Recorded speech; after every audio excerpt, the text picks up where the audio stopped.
नमस्कार, मैं हूं कनुप्रिया सत्तन और आप देख रहे हैं खबर 100 न्यूज। आइए नजर डालते हैं आज की कुछ खास खबरों पर, लेकिन उससे पहले एक नजर आज की हेडलाइंस की ओर।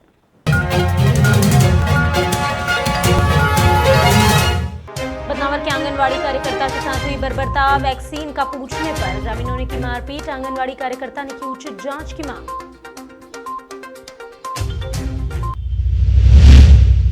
पृथ्वीपुर में किसानों और पुलिस की हुई हल्की झड़प, थाना प्रभारी धर्मेंद्र यादव ने गुस्से में उठाया हाथ, खाद की समस्या को लेकर हुआ पूरा विवाद।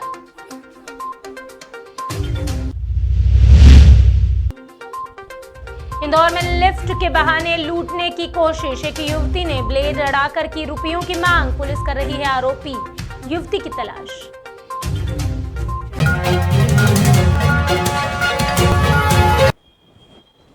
बदनावर के ग्राम बोरदा में मंगलवार को एक शर्मसार कर देने वाली घटना घटित हुई।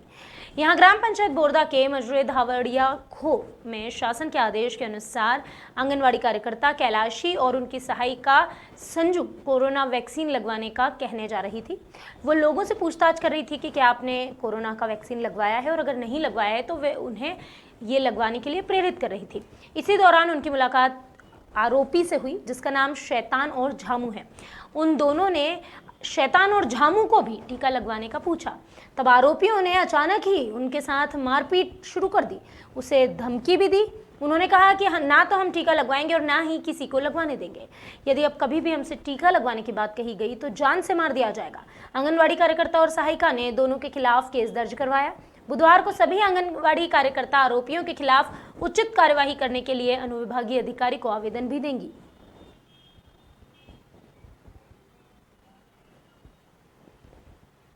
पृथ्वीपुर थाना प्रभारी धर्मेंद्र यादव ने एक किसान को चांटा मार दिया। यादव का यह वीडियो सोशल मीडिया पर जमकर वायरल हुआ। गौरतलब है कि खाद की समस्या को लेकर चक्का जाम कर रहे किसानों और पुलिस की हल्की झड़प हुई।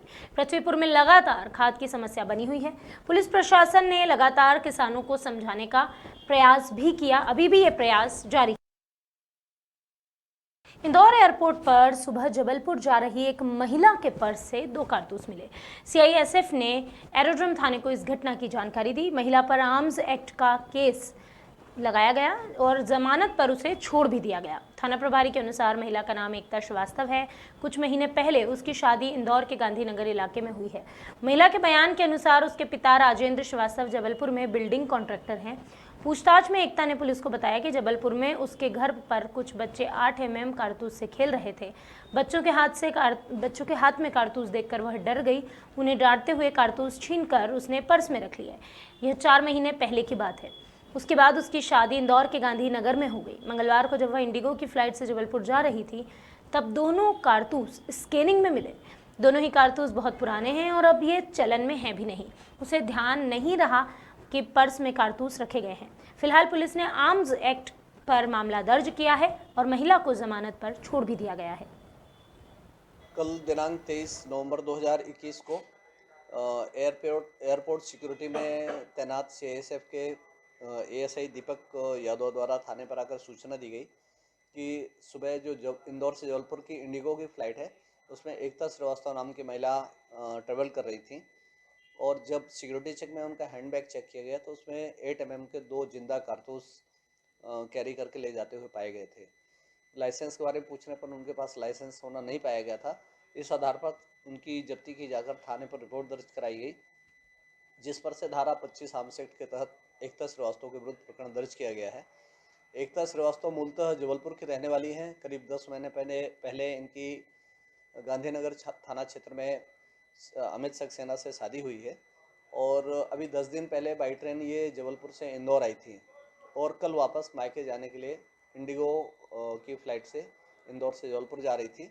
इसी दौरान सिक्योरिटी चेक में इनके पास से 2 जिंदा कारतूस पाए गए हैं। इंदौर में लिफ्ट मांगने के बहाने एक 50 वर्षीय बुजुर्ग को फंसाने का मामला सामने आया है। खुद को कॉलगर्ल बताने वाली एक युवती ने बाइक सवार बुजुर्ग से पहले तो लिफ्ट मांगी, फिर उस पर चाकू जैसी नुकीली वस्तु अड़ाकर गर्दन काटने की धमकी दे डाली और उससे रुपए मांगे। बाइक सवार ने भागकर अपनी जान बचाई। पुलिस में रिपोर्ट लिखवा दी। पुलिस ने अज्ञात युवती के खिलाफ मामला दर्ज किया है। सीसीटीवी फुटेज की मदद से युवती को पुलिस तलाश भी रही है। ये जो पूरी मामला है, ये जो पूरी घटना है, ये घटना है इंदौर के पंडरीनाथ थाना क्षेत्र की। जहां पुलिस ने समाजवादी इंदिरा नगर के 50 वर्षीय प्रकाश तिवारी की शिकायत पर एक अज्ञात युवती के खिलाफ अड़ीबाजी का मामला दर्ज किया है। तिवारी ने पुलिस को बताया कि सोमवार रात करीब 10 बजे सियागंज की ओर से वो अपने घर जा रहे थे, तभी नंदलालपुरा के समीप एक युवती मिली और वो लिफ्ट लेकर उनके पीछे बैठ गई। जवाहर मार्ग शिव मंदिर के पास उसने बाइक रुकवाई और गर्दन पर सीजर ब्लेड अड़ा दी और तिवारी से कहा कि वो एक कॉल गर्ल है, एक रात के 3,000 रुपये लेती है, लेकिन फिलहाल उसे 2,000 रुपयों की खर्चे के लिए ज़रूरत है। तिवारी ने समझ से काम लिया और रुपये देने के बहाने गाड़ी लॉक करके भाग गए। तिवारी के मुताबिक युवती नकाबपोश थी, इसलिए उसकी शक्ल वो नहीं देख पाए। ब्लेड अड़ाने पर वो घबरा गए और गाड़ी छोड़कर गुरुद्वारा की ओर भाग निकले। उन्होंने लोगों से मदद भी मांगी। थोड़ी देर बाद जब वो लौटे तो उन्होंने देखा कि युवती गायब है और बाइक पर उसका बैग भी नहीं था। दूसरे के साथ इस तरह की वारदात ना हो, इसलिए उन्होंने पंडरीनाथ थाने में पूरा मामला दर्ज कराया। टीआई ने जवाब लगाए और घटना स्थल से सीसीटीवी फुटेज खंगाले। मंगलवार की रात तिवारी की शिकायत पर एक अज्ञात युवती के खिलाफ केस दर्ज किया गया है। प्रकाश तिवारी नाम का एक व्यक्ति है जो आड़ा बाजार में रहता है। वो सियागंज तरफ कहीं गया हुआ था, वहाँ से रात्रि लगभग 10 बजे लौट रहा था। तो गणेश कचोरी के यहाँ पर कोई अज्ञात महिला ने उससे लिफ्ट मांगी और लिफ्ट मांगने के बाद उसने लिफ्ट उसको दी और आगे चल के उसे अवैध वसूली का पैसा मांगा, जिसकी उसने रिपोर्ट करी, जिसके ऊपर कार्रवाई की गई। नोबेल शांति पुरस्कार से सम्मानित बाल अधिकार कार्यकर्ता कैलाश सत्यार्थी वैसे तो मूलतः मध्य प्रदेश के विदिशा के हैं, लेकिन वो इन दिनों ओरछा प्रवास पर हैं। अपनी बेटी के निकाह में शामिल होने आए हैं। कैलाश सत्यार्थी की बेटी और निकाह, आपके मन में ये सवाल पैदा हो रहा होगा। ये सवाल कौतूहल बढ़ाने वाला तो है ही, लेकिन हम आपका कौतूहल खत्म करेंगे, क्योंकि मामला है इमामी खान का, जो कि कैलाश सत्यार्थी के ड्राइवर हैं। इमामी की बेटी नसरीन के निकाह समारोह में शामिल होने के लिए सत्यार्थी ने अपना विदेशी दौरा रद्द किया और जेरोन गांव पहुंचे। सत्यार्थी वर्षों पुराना अपना वादा निभाने पृथ्वीपुर से करीब 15 किलोमीटर दूर जेरोन गांव पहुंचे। अपनी सांस्कृतिक समरसता के लिए बुंदेलखंड की काशी के रूप में प्रसिद्ध जेरोन गांव उनकी अगवानी करता नजर आया। जेरोन मूलतः ब्राह्मण बहुल गांव है और संस्कृत तथा धर्मशास्त्र के अनेक विद्वान भी यहाँ हैं, जिसके चलते इसे छोटी काशी कहा जाता है। गौरतलब है पृथ्वीपुर के जेरोन गांव के इमामी खान सत्यार्थी के ड्राइवर हैं। 21 नवंबर को उनकी बेटी का निकाह था। इमामी खान टैक्सी चलाया करते थे। सत्यार्थी से उनकी मुलाकात 17 साल पहले हुई थी, तब से वे उनके साथ हैं। खान की बेटी जब छोटी थी तो एक दिन उसे लेकर सत्यार्थी के घर आए थे। उन्होंने अल्प शिक्षित इमामी खान से एक वादा लिया था कि अगर तुम इसे खूब पढ़ाओगे तो मैं वादा करता हूँ कि दुनिया के किसी भी कोने में रहूँ, तुम्हारी बिटिया की शादी में ज़रूर शामिल होऊंगा।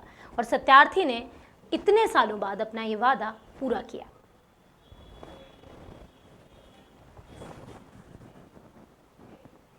अभी के लिए बस इतना ही। बाकी खबरों का सिलसिला लगातार रहेगा जारी। जुड़े रहिए खबर 100 न्यूज़ के साथ, जनता की बुलंद आवाज़।